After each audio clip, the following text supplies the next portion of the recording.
Okay, so we're putting together a flunker's heat lamp with dimmer. I'm making this video because I can't find a decent one, and it took me forever to figure out how to do this. Blonde moment, leave me alone. I'm one person here, so just hold on. So you're going to get these items here along with your dome. Now, you want to loosen, hang on a second here. You want to loosen your bolt.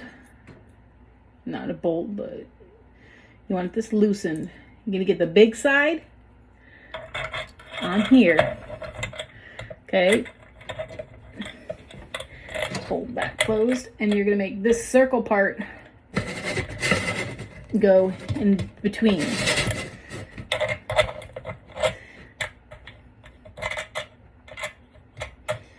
And make it a little bit looser to fit. So this is going to go right in between.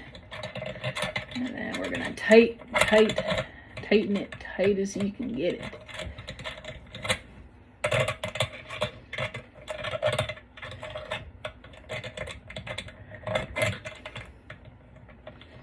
Like I said, I'm one person trying to get this here.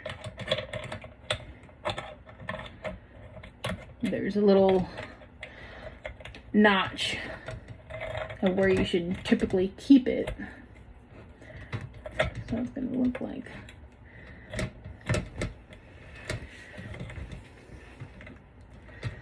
So you want it pretty decent tight. You can still move it. You want it decent. So it's going to look like this. Sorry for the crap video. Hope this helps people. That's it. And then you just camper on.